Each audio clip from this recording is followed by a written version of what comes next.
Hello, నేను విశేషరావు. ఈ మధ్యకాలంలో ప్రధానమంత్రి నరేంద్ర మోడీ గారి నోటి నుంచి అర్బన్ నక్సలైట్ అనేటువంటి పేరు వస్తుంది. ఎవరి గురించి అంటే రాహుల్ గాంధీ గారి గురించి మోడీ గారు అనేక వేదికల మీద ఉపయోగించినటువంటి మాట ఇది. అర్బన్ నక్సలైట్, అర్బన్ నక్సల్స్ పెరిగిపోతున్నారు అని కాంగ్రెస్ పార్టీ వాళ్ళ గురించి తరచూ నరేంద్ర మోడీ గారు ప్రస్తావించినటువంటి పదవి అది. అర్బన్ నక్సలైట్లు ఏమో కానీ ఇప్పుడు మైదానపు టెర్రరిస్టులు కనిపిస్తున్నారు. వాళ్ళల్లో వీర రాఘవరెడ్డి గారు ఒకళ్ళు అని చెప్పి మనం చెప్పుకోవడానికి అవకాశం ఉంది. చెప్పుకోవడానికి ఇప్పుడు ఉదాహరణ కూడా కనిపిస్తుంది. ఆయన చేసినటువంటి ఒక టెర్రరిస్ట్ యాక్టివిటీ అనేది. ఆయన కోసలేంద్ర అనేటువంటి ఒక స్వచ్ఛంద సంస్థను పెట్టాడు. స్వచ్ఛంద సంస్థను పెట్టి మైదాన ప్రాంతంలోనే రిక్రూట్మెంట్స్ చేశారు. ఆయన రిక్రూట్మెంట్ చేయడానికి 350 రూపాయలు మీకు అడ్మిషన్ ఫీజు తీసుకున్నాడు కోసలేంద్ర ట్రస్ట్లో జాయిన్ అవడానికి.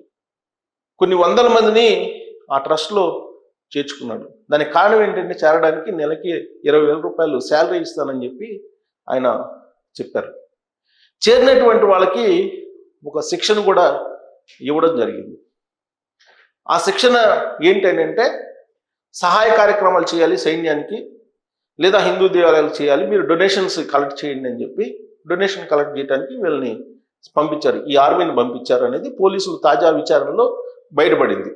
సాధారణంగా మనం సిటీస్లో చూస్తూ ఉంటాం, కొన్ని స్వచ్ఛంద సంస్థలు, అన్నివి కావు, కొన్ని స్వచ్ఛంద సంస్థలు ఈ చిన్నపిల్లల్ని లేదంటే యుక్త వయసు ఉన్నటువంటి వాళ్ళని కొన్ని విరాళాలు సేకరించడానికి వాళ్ళు డబ్బాలు ఇచ్చి పంపిస్తూ ఉంటారు.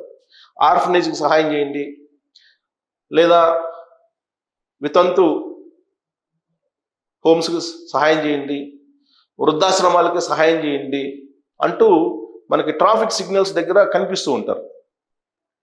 వాళ్ళు ఒక పెద్ద మాఫియా అనేది అప్పుడప్పుడు వస్తున్నటువంటి న్యూస్.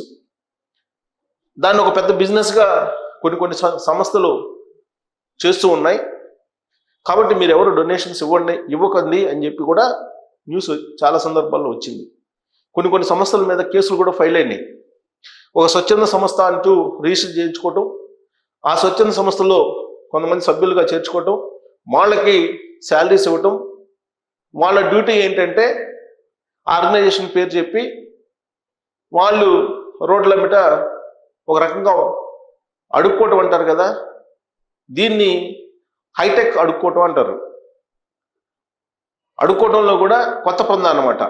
ఆ విధంగా విరాళాలు సేకరించి సాయంత్రానికి తీసుకొస్తే ఆ తీసుకొచ్చినటువంటి విరాళంలో వాళ్ళు ఇచ్చినటువంటి టార్గెట్ రీచ్ అయితే కనుక కమిషన్ ఇవ్వడం, ఇలాంటివి చేసేటువంటి స్వచ్ఛంద సంస్థలు చాలా ఉన్నాయి. వాటి మీద నిఘా కూడా పెట్టారు. కొన్ని సంస్థల మీద చర్యలు కూడా తీసుకున్నారు. Just like business.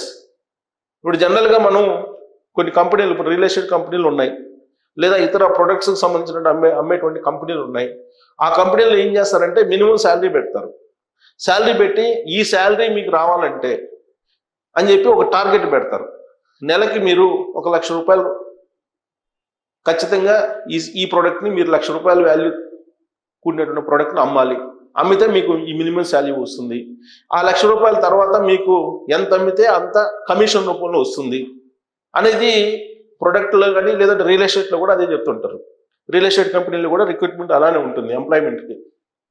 సేమ్ అలానే స్వచ్ఛంద సంస్థలు పెట్టి అదే తరహాలో రోజుకి మీరు ఎంత కలెక్ట్ చేస్తారు, లేదా నెలకి ఎంత కలెక్ట్ చేస్తారు అనేది నిర్ణయిస్తారు. ఆ కలెక్ట్ చేసేటువంటి అమౌంట్ నిర్ణయించి ఫిక్స్ చేస్తారు. 10,000, 15,000, 20,000. ఇప్పుడు కోసలేంద్ర స్వచ్ఛంద సంస్థ ఫిక్స్ చేసినట్టు ఒక 20,000 శాలరీ ఫిక్స్ చేస్తారు. ఈ 20,000 శాలరీ మీకు రావాలంటే మీరు డొనేషన్స్ నెలకి ఒక 2,00,000 రూపాయలు తీసుకురావాలని టార్గెట్ పెడతారు. ఆ 2,00,000 రూపాయల తర్వాత మీరు 3,00,000 రూపాయలు కనుక తీసుకురాగలిగితే ఆ అదనంగా తీసుకొచ్చినటువంటి 1,00,000 రూపాయల్లో మీకు 30% లేకపోతే 40% మీకు కమిషన్ వస్తుందని చెప్పి చెప్తారు. ఈ తరహాలో బిజినెస్ చేస్తూ ఉన్నాయి కొన్ని స్వచ్ఛంద సంస్థలు. బహుశా అలాంటి బిజినెస్ చేసేటువంటి స్వచ్ఛంద సంస్థ కోసలేంద్ర స్వచ్ఛంద సంస్థ అని పోలీసులు అనుమానిస్తున్నారు.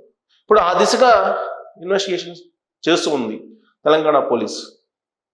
ఎందుకంటే ఈ వీరరాఘవరెడ్డి అనే అతను ఆంధ్రప్రదేశ్ సంబంధించినటువంటి వ్యక్తి. అక్కడ తూర్పుగోదావరి జిల్లా అనపర్తి సంబంధించినటువంటి ఇతను. అక్కడి నుంచి మణికొండలో ఈయన స్థిరపడ్డాడు, మణికొండలో ఆఫీస్ పెట్టాడు. మణికొండ నుంచి ఈ కోసలేంద్ర అనేటువంటి స్వచ్ఛంద సంస్థని ఆపరేట్ చేస్తూ ఉన్నారు.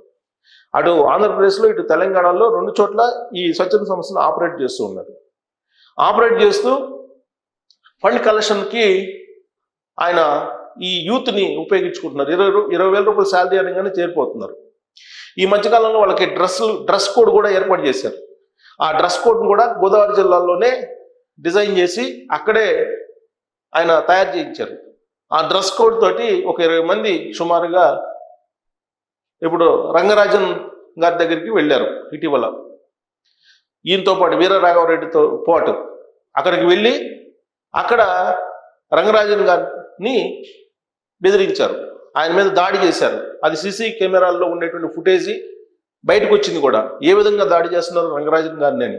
ఇది ఇప్పుడు నేషనల్ వైడ్ న్యూస్ అయిపోయింది. ఎందుకంటే రంగరాజన్ గారు అనే అతను కేవలం చిలుకూరు బాలాజీ ప్రీస్ట్గానే కాదు, ఆయన ఒక రకంగా ప్రీస్ట్గా ఉంటూనే తెలుగు సమాజానికి, భారతదేశ సమాజానికి బాగా పరిచయం అయినటువంటి ప్రీస్ట్ ఆయన. బాలాజీ టెంపుల్ని, చిలుకూరు బాలాజీ టెంపుల్లో ఎలాంటి ప్రోటోకాల్ దర్శనాలు కానీ లేదంటే విఐపి దర్శనాలు కానీ లేకుండా అందరికీ ఒకే దర్శనం కల్పించడం అనేది ఆయన రంగరాజన్ గారికే చెల్లింది. ఆయన చిలుకూరు బాలాజీ టెంపుల్ నిర్వహణ నుంచి తప్పించేసి ఓన్ చేసుకోవాలని చెప్పేసి చాలామంది రాజకీయ నాయకులు ప్రయత్నం చేశారు. కానీ అది ఎవరి వల్ల కాలేదు కూడా. ఒక రకంగా ఆయన ఫైట్ చేశారు. ప్రభుత్వమే అసలు ఎండోమెంట్ కింద తీసుకోవాలని చెప్పి ప్రయత్నం చేసింది ఒకనొక మూమెంట్లో. దాని మీద కూడా ఆయన ఫైట్ చేశారు. అనేక అంశాల మీద ఫైట్ చేసి ఆ ఆలయానికి సంబంధించినటువంటి పవిత్రతను కాపాడుతూ వస్తూ ఉన్నారు ఆయన. ఇప్పుడు తాజాగా ఆయన చెప్తున్నటువంటి మాటలు కూడా అదే. వెంకటేశ్వర స్వామి డైరెక్ట్గా స్వర్గం నుంచి భూలోకానికి ఎక్కడికి వచ్చారంటే చిలుకూరు బాలాజీ టెంపుల్కి వచ్చారని చెప్పి చెప్తున్నారు.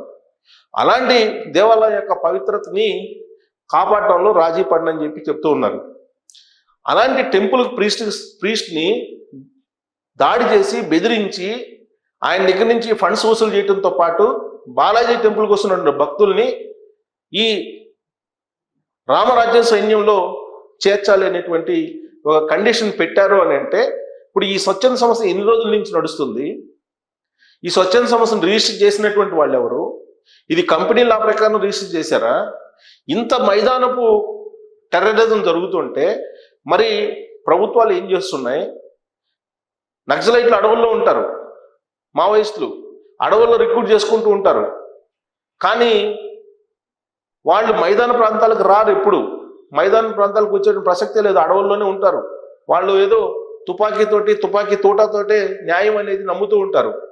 మరి ఈ వీరరాఘవరెడ్డి అనే అతనికి దేని ద్వారా న్యాయం జరుగుతుందని చెప్పి రామరాజ్యం అనేటువంటి పేరుతోటి కాన్సెప్ట్ తోటి కోసలేంద్ర అనేటువంటి స్వచ్ఛంద సంస్థను చేపట్టి మైదానపు రిక్రూట్మెంట్లు చేసుకొని ఈ విధంగా ఆయన దాడులు చేస్తున్నారు అని అంటే కేవలం రంగరాజన్ గారి దాడి జరిగిన కారణంగానే అతను భోగవతం బయటకు వచ్చింది వీరరాఘవరెడ్డి గారు. అంతకుముందు వీరరాఘవరెడ్డి ఎన్ని ఆకృత్యాలు, ఎన్ని దారుణాలకు పాల్పడ్డారనేది ఇప్పటివరకు బయటకు రావట్లా. అసలు ఆంధ్రప్రదేశ్లో ఆయన గత ప్రభుత్వ హయాంలో ఈ కోసలేంద్ర అనేటువంటి ట్రస్ట్ని పెట్టారు, రామరాజ్యం అనే దాన్ని పెట్టారు, 22లోనే పెట్టారని చెప్పి తెలుస్తుంది. మరి అప్పటి నుంచి ఎన్ని కార్యక్రమాలు చేశారు ఈయన, ఎన్ని ఆకృత్యాలకు పాల్పడ్డారు, ఎన్ని రకాల దారుణాలకు పాల్పడ్డారు అనేది బయటికి రావాల్సి ఉంది.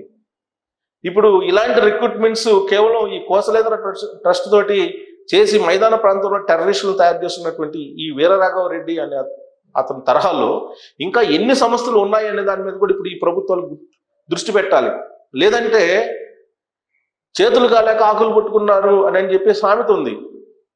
మొత్తం రాష్ట్రాల్లో లా అండ్ ఆర్డర్ కంట్రోల్ తప్పేంత వరకు నిఘా సంస్థలు ఉండకూడదు. ఇప్పుడు ఈ సంస్థ ఏ విధంగా అయితే మైదాన ప్రాంతంలో ఈ రిక్రూట్మెంట్ చేసిందో ఇలాంటి సంస్థలు ఎన్ని ఇలాంటి రిక్రూట్మెంట్ చేసి యూత్ని పక్కదోవ పట్టించి ఇల్లీగల్ కార్యక్రమాలు చేయిస్తున్నాయి అనే దాని మీద కూడా విచారణ జరపాలి. విచారణ జరపడంతో పాటు వీళ్ళని వీరరాఘవరెడ్డి అనే అతన్ని అసలు మూలాలు ఏంటి, ఇతను వెనక ఎవరున్నారు, ఇతను వెనక ఉన్న రాజకీయ పార్టీ ఏంటి, 2 రాష్ట్రాల్లో ఇది నడుపుతున్నాడంటే రాజకీయ పార్టీలకు సంబంధించినటువంటి ప్రమేయం లేకుండా సాధ్యం కాదు. మరి ఏ రాజకీయ పార్టీ ఉందని చెప్పి ఈ నిఘా సంస్థలు తేల్చాల్సినటువంటి అవసరం ఉంది. దాంతోపాటు ఇలాంటి సమస్యలు ఎన్ని ఉన్నాయో కూడా తేల్చాల్సినటువంటి అవసరం ఉందని. లేదంటే లా అండ్ ఆర్డర్ ఒకసారి కంట్రోల్ తప్పితే అది ఎటువైపు దారితీస్తుందో కూడా తెలియనటువంటి సిచ్యువేషన్ మనకి. అందుకే రెండు రాష్ట్ర ప్రభుత్వాలు కాన్సన్ట్రేషన్ చేయాల్సిన అవసరం ఉంది. రంగరాజన్ గారి మీద దాడి చేసినటువంటి వీళ్ళని టెర్రరిస్టులుగా భావించాలా, లేదంటే వీళ్ళని హిందూవాదులుగా భావించాలా, ఎలా భావించాలి అనే దాని మీద కామెంట్ రూపంలో మీ అభిప్రాయాన్ని తెలియజేయచ్చు. Thank you very much.